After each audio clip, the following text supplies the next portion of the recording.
L'invité de ce Smart Impact, c'est Marie Gagné. Bonjour. Bonjour. Bienvenue. Vous êtes la directrice du département économie, technique et informatique de l'interprofession des vins de Loire, Be Smart for Change, qui est partenaire d'Interloire pour notamment éditer une série de podcasts animés par Sybille Adjouane. Et donc, vous allez participer à notre émission régulièrement. Je veux bien que vous nous présentiez Interloire en quelques mots. Combien de viticulteurs représentés, accompagnés? Oui, alors tout à fait. Alors, l'Interloire, c'est l'interprofession des vins du Val-de-Loire. C'est environ 2500 vignerons, maisons de négoce et caves coopératives qui regroupent et représentent le vignoble du Val-de-Loire, de Nantes à Blois pour 34 appellations, et une IGP, une indication géographique protégée, l'IGP Val-de-Loire, qui s'étend de Nantes jusqu'à l'Allier et voilà, aux portes de la Loire. Et aux portes de la Loire. Oui, alors moi, quand je vous entends parler, je pense à la route des vins. J'ai eu la chance de la faire à vélo. C'est quand même aussi un site touristique assez unique. C'est un site touristique qui permet vraiment de découvrir le vignoble au plein cœur du vignoble, des domaines et des vignerons.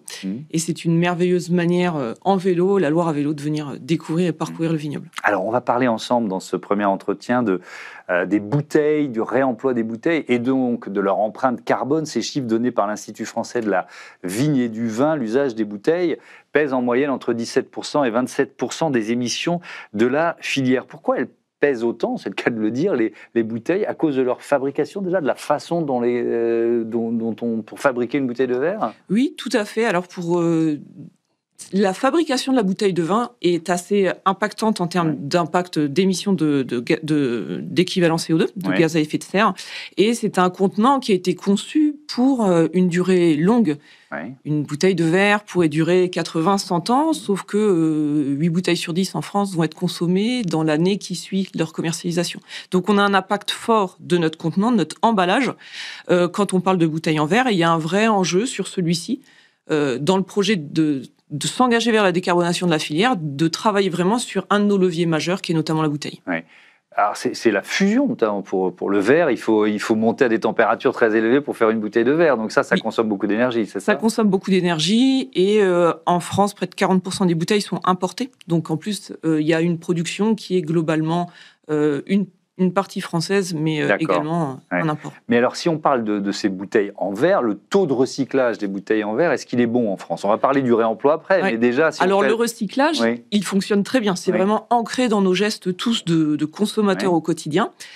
Il a été initié dans les années 70 et aujourd'hui, il y a plus de 80% des bouteilles en verre qui sont déposées dans les bacs de tri sélectifs. Et du coup, la matière première, le verre, va être recyclé pour une seconde vie. Et du coup, c'est la récupération de la matière première. Oui, effectivement, on n'est pas dans la même logique, alors que là, vous vous engagez donc pour le réemploi. On est bien d'accord. Donc la même bouteille va être récupérée, nettoyée, réutilisée. Et ça passe par un partenariat avec 2 éco-organismes, Adelph et Citeo. De quoi s'agit-il? Racontez-nous ce partenariat. Alors... les éco-organismes Adelph et Citeo, donc Adelph, c'est la filiale de Citeo en charge de la filière vin et spiritueux.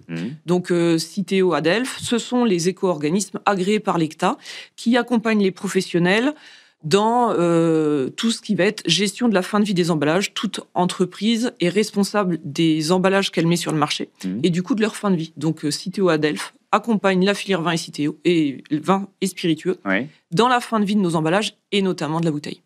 Avec un objectif, combien de bouteilles potentiellement réemployables? Alors, l'objectif, il est fixé par le gouvernement au niveau de la loi AGEC, donc au niveau de la réduction du gaspillage et de l'économie circulaire. Et l'objectif du gouvernement, c'est qu'en 2027, donc très prochainement, 10% des bouteilles soient réemployées. Non pas réemployables, mais réemployées, c'est-à-dire qu'elles ont déjà fait un cycle et une deuxième utilisation. Donc c'est un objectif qui est ambitieux. D'accord, ça représente quoi pour vous?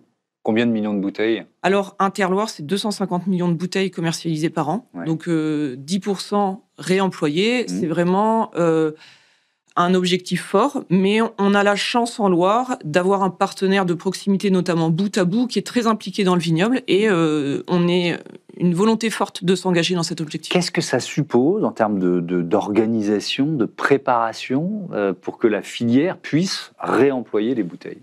Alors, en amont, ça suppose déjà plein de défis techniques et logistiques chez le vigneron, au niveau de la maison de négoce, pour choisir sa bouteille, la bouteille réemployable, c'est une bouteille qui est plus lourde que la bouteille à usage unique parce qu'elle va être utilisée 1 fois, 2 fois, 3 fois, voire une dizaine de fois. Donc, elle est plus lourde pour être plus robuste. Exactement, robuste au lavage.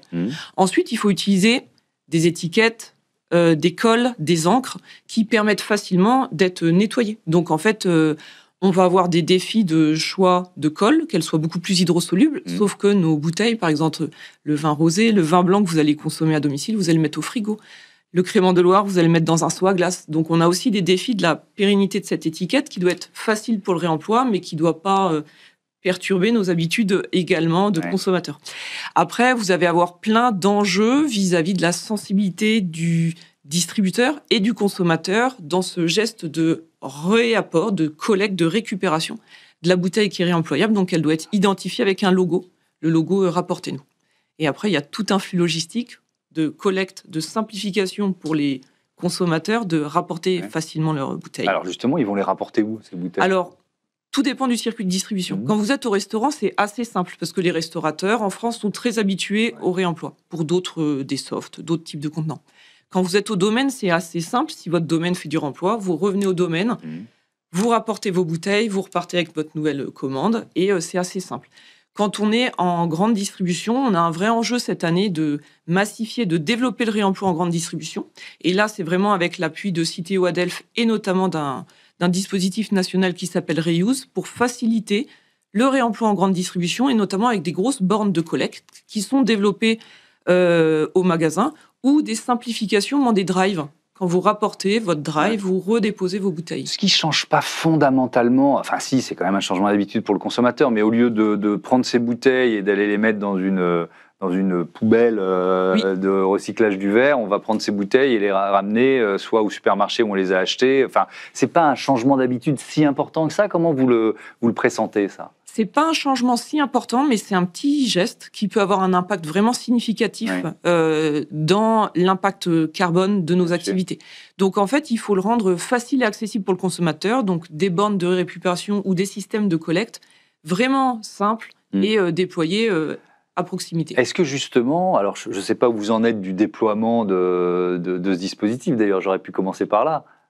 Vous en êtes où ? Alors, le dispositif d'activation au niveau de la grande distribution, il a été développé, activé en juin par Reuse et sur 4 régions pilotes.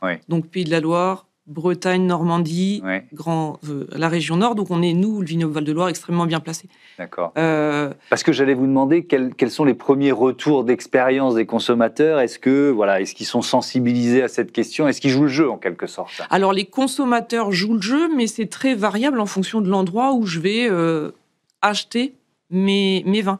Quand vous distribuez en épicerie bio et en réseau de vrac, on a une clientèle qui est déjà très familière avec ces usages, donc c'est un taux de retour qui est très bon. En restauration, les taux de retour de certains vignerons sont de plus de 80%, donc c'est très important. Des entreprises comme le Fourgon qui livre à domicile ont un taux de retour de près de 90%. Donc en fait, tout dépend également de la facilité pour le consommateur de pouvoir redéposer et également la facilité pour lui d'identifier bien les bouteilles réemployables, par rapport aux bouteilles à usage unique. Donc il faut les identifier clairement. Bon, puisqu'on parle de vin, on va rappeler que l'abus d'alcool est dangereux pour la santé, évidemment. Est-ce que c'est un surcoût pour les coopératives, les vignerons, les négociants ? J'imagine que oui. Pour l'instant, c'est un coût d'investir dans des bouteilles réemployables qui est plus important que des bouteilles à usage unique. Mais en fait, toute cette dynamique de développement, de massification des volumes va permettre que les bouteilles, au bout d'une rotation, 2 rotations, 3 rotations, on ait des parcs de bouteilles réemployées qui soient sur des coûts bien plus accessibles et plus accessible du coup pour tous les opérateurs. Ça veut dire que ça pourrait leur coûter moins cher à terme que de racheter à chaque fois des bouteilles neuves, en quelque sorte. Tout à fait. Oui. C'est le pari que vous faites. C'est le pari que nous faisons et nous avons pour cela besoin de développer les volumes de bouteilles réemployées et également de monter en compétences et en expertise sur certains leviers industriels. Je vous pose cette question parce qu'évidemment, alors pas forcément les vins de Loire, mais d'une manière générale, la consommation de vin dans le monde, la consommation de vin en France, elle est plutôt en train de baisser. Donc c'est un secteur qui est bousculé. Donc se lancer dans ces investissements qui sont géniaux, hein, si on vous invite, c'est qu'on est ultra convaincus, ça ne doit pas être si simple peut-être de convaincre les viticulteurs qui sont soumis à cette pression économique. Alors vous avez des viticulteurs en Loire qui sont vraiment volontaires et qui sont très investis dans cette démarche parce que c'est vraiment une volonté d'engagement environnemental qui les a poussés. Les leviers financiers, ils sont notamment levés en partie avec l'accompagnement d'Adelph et Citeo, qui ont comme mission aussi de faciliter le démarrage de cette dynamique du réemploi en France auprès de leurs adhérents et des viticulteurs. Et pour les clients, pour les consommateurs, est-ce que ça... Alors c'est peut-être trop tôt pour répondre, mais est-ce que ça va leur coûter plus cher, finalement? Alors, tout dépend les systèmes de réemploi qui sont choisis. Il y a des viticulteurs qui vont proposer le système de la consigne. Donc ça ne change pas le prix du vin, mais vous avez une consigne monétaire classique. Lorsque vous rapportez une bouteille, vous récupérez votre consigne. Il y a des viticulteurs qui partent plutôt pour l'instant sur un engagement moral, qui expliquent, qui font beaucoup de sensibilisation. Donc en fait, ça, c'est une construction qui est en cours, qui dépend du choix de chacun au niveau des domaines. Mais il y a plusieurs leviers possibles au niveau de la consigne monétaire ou un engagement moral. Merci beaucoup Marie Gagné, et donc à bientôt dans ce Smart Impact. On se retrouvera dans quelques jours, et je rappelle donc que l'abus d'alcool est dangereux pour la santé. Le vin c'est bon, mais avec modération. On passe à notre rubrique transition urbaine.